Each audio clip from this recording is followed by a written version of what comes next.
பொன்னாடி வளர்த்து வச்சிருக்க. வேற ஒருத்தனுக்கு பேசி முடிச்சதுக்கு அப்புறம் நடுராத்துல இவ இன்னொருத்தன் கூட பேசிட்டு வர. இதான் நீ வளர்த்த லட்சணமா? இல்ல நீயே போக சொன்னியா? இப்ப சொல்றேன் கேட்டுக்க. தாலி கட்டி அவளை வழி அனுப்பி வைக்கிற வரைக்கும் அவன் இந்த வீட்டை விட்டு வெளியே போக கூடாது. ஜாக்கிரதை.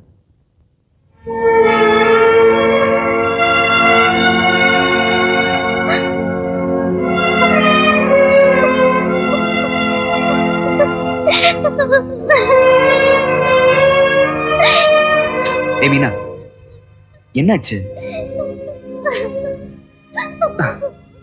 ஏய், ஏன் அழற? அழாத, நான் இருக்கேன்ல.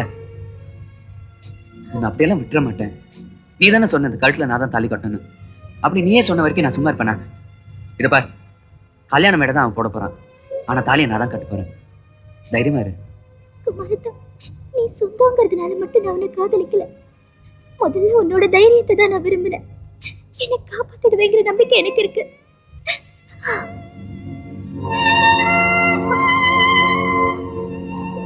என்ன விட்டுறியா? ஐயா, ஐயா, என்ன விட்டுறியா? அடிக்காதீங்கயா. ஐயா, ஐயா, வேண்டாயா. ஐயா, ஐயா, ஐயா, ஐயா, ஐயா, வேண்டாங்கயா. ஏய், இன்னொரு தடவை இப்படி பண்ண கொடால உருவிடுற ராஸ்கல்.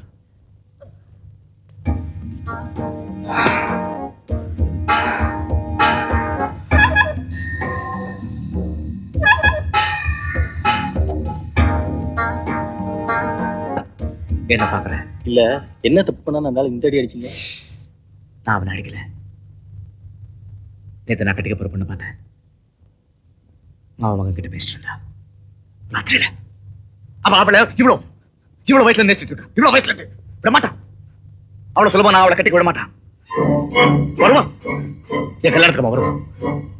அப்படி வந்தாலும் அவன் வரக்கூடாது. அவன் தலைதான் வரணும்.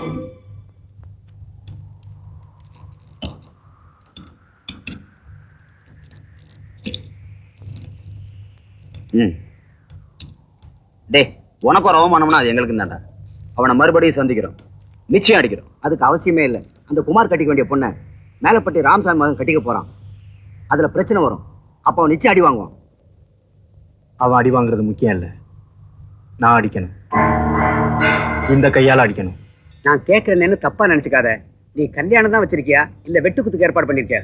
யோ, என்னையா சொல்ற? ஏயா, உன் பொண்ணு சடங்குக்கு முறை செய்யறதே விட்டு கொடுக்காதவன் முறை பண்ண அடுத்தவன் கட்டிட்டு போறதுக்கு எப்படியா விட்டு கொடுப்பான்? அவன் தான் அப்படின்னா நீ பாத்திருக்கிய மாப்பிள. அவன் ஒருத்தரைத்தாலும் ஊரையே கொளுத்திடுவாயா. யோ, ஒரே சபையில 2 பேரையும் மோத விட பாக்குறியே. அங்க மஞ்சளும் குங்குமமா மணக்கும், ரத்தமும் சகதியும் இல்ல மிதக்கும். யோ, உன் வாயில நல்ல வார்த்தையே வராதா? கெட்டதை சொல்லி பயமுறுத்தவில்லையா? உனக்கு நல்லதை தான் சொல்ல வந்த.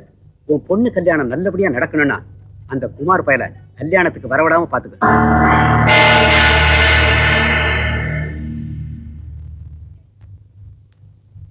ஏய், என் புக்கு தொடாத. தொட்ட அடிப்பேன். வாங்க மாமா, உட்காருங்க. நான் போய் அம்மா கூட்டிட்டு வரேன்.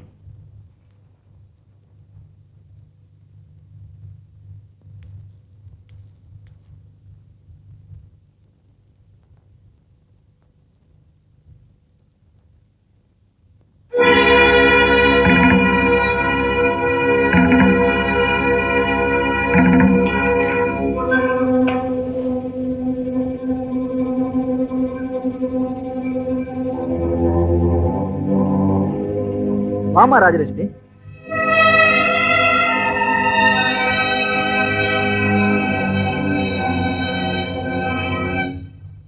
என் பொண்ணுக்கு கல்யாணம் வச்சிருக்கேன். தாய்மாமன் வீட்டுக்கு சொல்லாம இருக்கிறது தப்புன்னு எல்லாரும் சொல்றாங்க. அதனால சொல்லிட்டு போலான்னு வந்தேன். தாய்மாமன் வீட்டுல மாப்பிள்ள இருக்கும்போது பொண்ணை வெளியில கொடுக்கறது தப்புன்னு யாரும் சொல்லலையா? அவர் இறந்ததுக்கு அப்புறம் இந்த வீட்டுல எந்த முடிவு எடுத்தாலும் உங்களை கேட்காம எடுக்கிறதே இல்லை. உங்க குடும்பத்தை வேறொரு குடும்பமா நினைக்கிறதே இல்லை. அப்படி இருக்கும்போது மீனாவை வெளியில கொடுக்க உங்களுக்கு எப்படி என்ன மனசு வந்தது? மேலப்பட்டி ராமசாமி வீட்டுல இருந்து பொண்ணு கேட்கும் போது எப்படி தரமாட்டேன்னு சொல்ல எனக்கு மனசு வரும்? குமாரும் மீனாவும் குழந்தையா இருக்கும் போதே ஒருத்தருக்கு ஒருத்தர்னு நாம தான் முடிவு பண்ணோம். குழந்தைய இருக்கையில சரியா தான் இருந்துச்சு. ஆனா வளர்ந்ததுக்கு அப்புறம் அவளுடைய எதிர்காலத்தை நினைக்கிற நல்ல மாப்பிளையை தேட வேண்டிய அவசியம் வந்துருச்சு. ஏன் என் மகனுக்கு என்ன குறை? பெரியவங்களை மதிக்கலைங்கிறது குறை, ஏதாவது வேலை பார்த்து சம்பாதிக்கலைங்கிறது குறை. அது மட்டும் இல்ல, கல்யாணம் பண்ணி குடும்பம் நடத்தினா அதுக்கு ஒரு தகுதி வேணும். அண்ணே, தகுதியை பத்தி நீங்க பேசாதீங்க.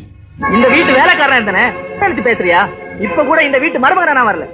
மேலப்பட்டி ராமசாமியுடைய சம்பந்தியா தான் வந்திருக்கேன். வரேன். இந்த வீட்டுல வசதின்னு ஒண்ணு இருந்துச்சு, அது இப்ப இல்ல. இந்த வீட்டுல கௌரவம்னு ஒண்ணு இருந்துச்சு, அதுவும் இப்ப இல்ல. இந்த வீட்டுல ரோஷன் ஒண்ணு இருந்துச்சு, அதாவது இருந்துச்சுன்னா உன் பையனை என் பொண்ணு கல்யாணத்துக்கு வரக்கூடாதுன்னு சொல்லி.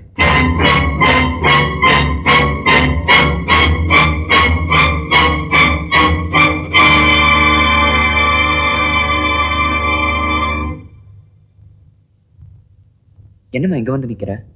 மீனா கல்யாணம் தெரியுமா? தெரியுமா? என்ன முடிவு பண்ணிருக்கேன்? கல்யாணத்தன்னைக்கு எப்படியாவது வந்து கூட்டிட்டு போயிடுங்கன்னு மீனா சொல்லியிருக்கா. அதனால போய் கூட்டிட்டு வரலான்னு. நான் என்ன முடிவு பண்ணிருக்கேன் தெரியுமா? என்ன முடிவு? நீ மீனாவை சுத்தமா மறந்துடணும். அம்மா, ஆமா. இனி அந்த குடும்பத்துக்கும் நமக்கும் எந்த உறவும் கிடையாது. நான் செத்தா கூட அவங்க யாரும் இங்க வரக்கூடாது. என்னம்மா சொல்ற? மீனாவோட அப்பா இங்க வந்து இந்த குடும்பத்துக்கு ரோஷமாவது மிச்சம் இருந்தா தான் பொண்ணு கல்யாணத்துக்கு யாரும் வரக்கூடாதுன்னு சொல்லிட்டு போனாரு. நீ நிரூபிக்கணும். இந்த குடும்பத்துக்கு ரோஷம் மட்டும் இல்ல, சூடு சொரண மானம் அத்தனை இருக்குன்னு நிரூபிக்கணும். அம்மா, நான் மீனா மேல உயிரே வச்சிருக்கேம்மா. நானும் தாண்ட ஆசை வச்சிருந்தேன். மீனா இந்த வீட்டு மருமகளா வரணும், அவன் மூலமா தான் இந்த வம்சம் விருத்தி அடையணும்னு. இப்ப ஏன் ஆசையும் உன் ஆசையும் முக்கியம் இல்ல, இந்த வீட்டு கௌரவம் தான் முக்கியம். அம்மா, நான் வருவேன்னு கல்யாண மேடையில காத்துட்டு இருப்பாம்மா. நான் போகலன்னா அவ செத்துருவாங்கறியா? நீ படி இறங்கி போன அடுத்த நிமிஷமே நான் செத்து போயிடுவேன். அதுவும் எப்படி தெரியுமா? இந்த வீட்டுடைய கௌரவம் மரியாதை நான் பெத்த பிள்ளைனாலதான் போயிடுச்சுங்கிற வேதனையோட செத்துருவேன். அம்மா, இந்த கல்யாண விஷயத்துல மட்டும் விட்டு கொடுமா. மீனா பாவம்மா. அப்போ உன்னால அவளை மறக்க முடியாதுல்ல? எங்க எல்லாரையும் விட அவதான் உனக்கு முக்கியமா போயிட்டால. உனக்கு ஆசைதான் பெருசா போயிடுச்சுல்ல? தெரியும்டா. பொதுவா பசங்க வளர்ந்து பெரியவங்களானதும் எவ்வளையோ ஒத்திய கட்டிட்டு பெத்தவங்களை விட்டுட்டு போயிடுவாங்கன்னு சொல்லுவாங்க. ஏன் புள்ள அப்படி இல்லைன்னு பெருமைப்பட்டுக்கிட்டு இருந்தேன். நீ என் மேல வச்சிருக்கிற பாசம் போய் தாண்டா, போலிதாண்டா. அம்மா, நீ எது வேணாலும் சொல்லு. ஆனா உன் மேல வச்சிருக்க பாசத்தை போயின்னு சொல்லாத, போலின்னு சொல்லாத. உன்னால அவளை மறக்க முடியலன்னா நீ என் மேல வச்சிருக்கிற பாசம் போய் தாண்டா. அப்போ நான் அவளை மறந்துட்டா நான் உன் மேல வச்சிருக்க பாசம் உண்மைதானே? நான் அவளை கல்யாணம் பண்ணிக்கலன்னா இந்த குடும்ப கௌரவத்தை காப்பாத்திடுவேன்ல? நான் அவளை மறந்துடுறேம்மா.